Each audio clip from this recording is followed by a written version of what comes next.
All right, another edition of Riding Home. Georgia's about to land. TCU's already gotten here, Ryan, and I guess I need to back up some. This line continues to sit at about 12.5. No real big movements. It's gone down a little bit.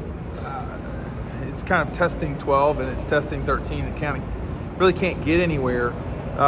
Tomorrow, Georgia will have media day and a light practice. But anyway, we're getting ready to go on the bus to watch the Dawgs fly in. Yeah, I mean, we both got here yesterday, so beat them out there. But I kind of thought they were going to maybe practice this morning before they went out, but it looked like they left pretty early in the morning. Unless they had a really early They certainly could have practiced this morning, but it's Friday, which would be like a win. It would be their Wednesday. Yeah, so it's an important practice for them for sure. They go pretty hard on Wednesdays. So. Well, and you're gonna want to. I mean, I imagine they're practicing this evening.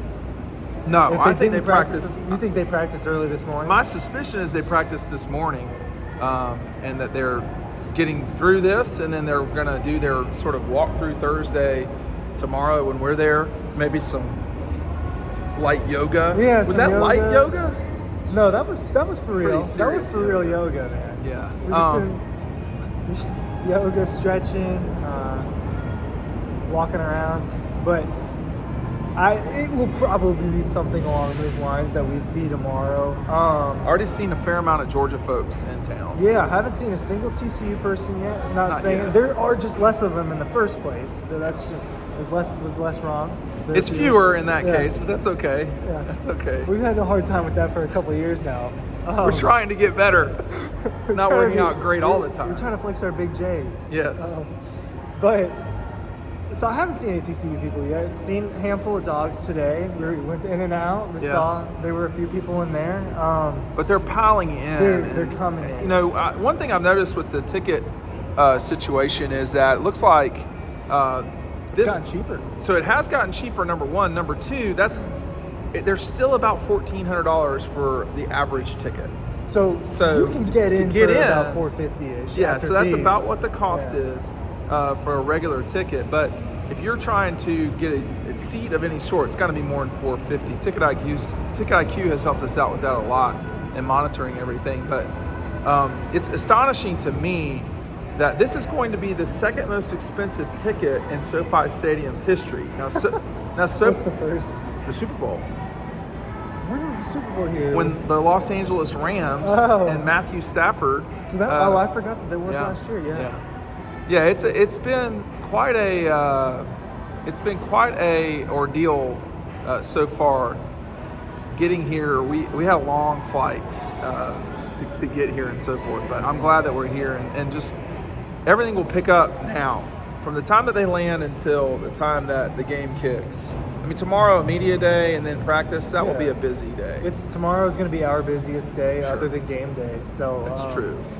It's a big day. We're going to talk to as many people as we possibly can. It'll be similar to the way it was at the Peach Bowl. And you want to see is Ladd fully healthy? Is Chaz Chambliss fully healthy? Is Darnell? It looks like I saw a rumor that he was probably going to play. I think it looks like he's. I can't speak to being cleared. But it looks like Darnell will probably play. But it's this is a Georgia team that is on the cusp of doing something that's very rare in college football. Yeah. And then they need to get it done. Yeah, I mean, the last time that back-to-back happened was exactly 10 years ago. That's true. And Kirby Smart was the defensive coordinator on that staff. So I don't know. You'd have to really check a lot of numbers and stuff. Is Kirby Smart the only coach that would have been a part of two different back-to-backs?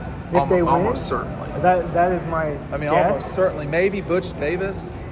While USC was their kind of back-to-back. Yeah. I mean, USC certainly.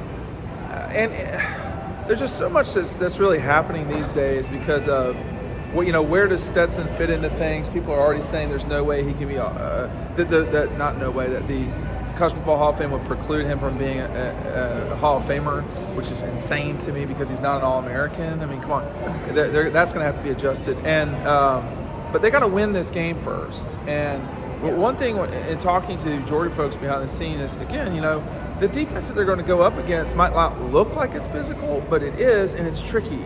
So TCU may force you into mistakes that'd be problematic too. There's still some issues here. They're not just going to hand the trophy to Georgia on Monday night. No. It's and a good team. I don't know if people kind of get that yet. We beat the drum this week about, hey, look, they're in the national championship for a reason.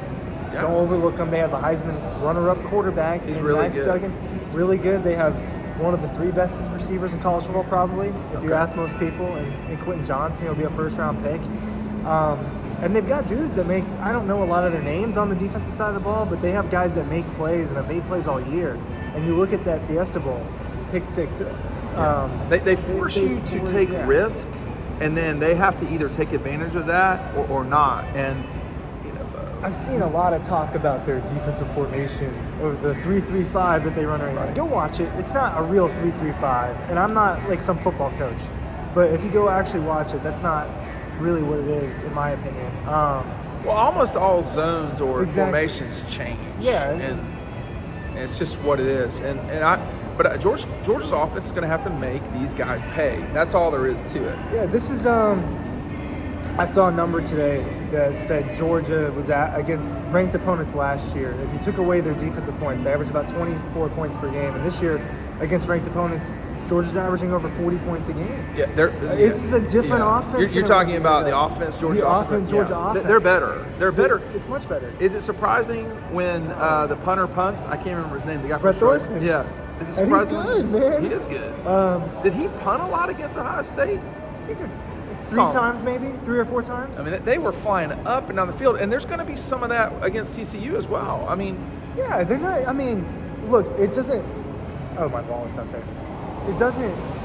What happened against Oregon doesn't happen a lot, where you go 7 straight drives, no punts. No, that doesn't happen a lot.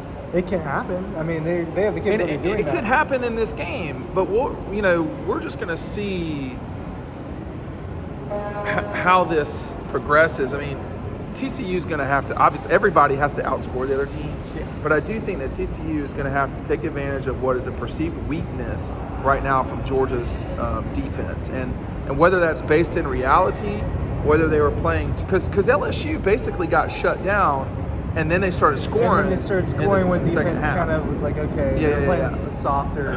So, I don't want to sit here and make excuses or whatever. Explanations are not excuses. They're going to have to get it done in all 3 phases. And you saw that again in the Peach Bowl. All 3 phases mattered a lot. The last play of the game was a missed field goal. Yeah.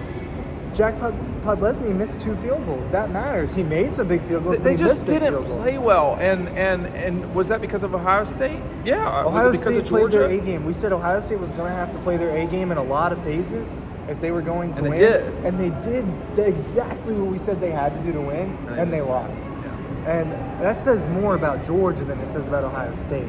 I was thinking about Stetson a little bit this morning. It's funny.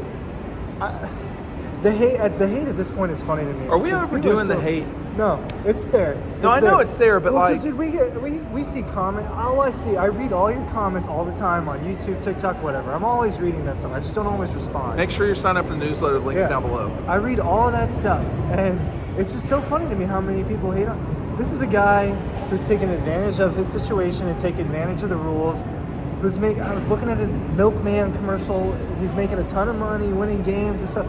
This guy is doing what we all wish we could be doing, man. Oh, sure. He's doing, and it's just like... he's living out his dream. He's living out his dream, and what all of us probably thought about at least once in our lives was, man, I wish I could do that. Well, I mean, like, whether you talk about,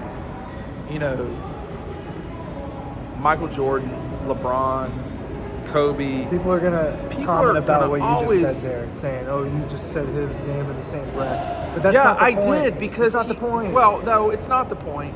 But, Stetson, whether you're talking about those guys, A.J. McCarron, I mean, it doesn't, whatever. That's a good example, but is he better than A.J. McCarron? I think he is better than A.J. McCarron, personally. And A.J. McCarron was the quarterback that went back-to-back. He is. That was why I said that. Yeah. And I think what I'm trying to say is A.J. McCarron had really good skill players that I don't know that Stetson has the level of skill player that the Bama team did. But no matter who you're talking about, we no longer live in a society where, everyone has to slice and either you're for something or you're against something. And people are either for Stetson or they're not. Can't it just be that he plays really well and he needs to still play better at times? And this guy's only got one more college go-round. He's got one game. He's got one game. And A lot of them, it's one their last game to game. be a legend. Max Duggan too. Yeah. I mean, It's if the Max same Duggan would thing. not be a Hall of Fame guy if he went to the Heisman, and I just don't know. I feel like we're going to get left. So Yeah, we'll wrap the up this bus is right video. there. The buses are ready. Thanks for watching. Sign up for the newsletter. We'll see you on the website.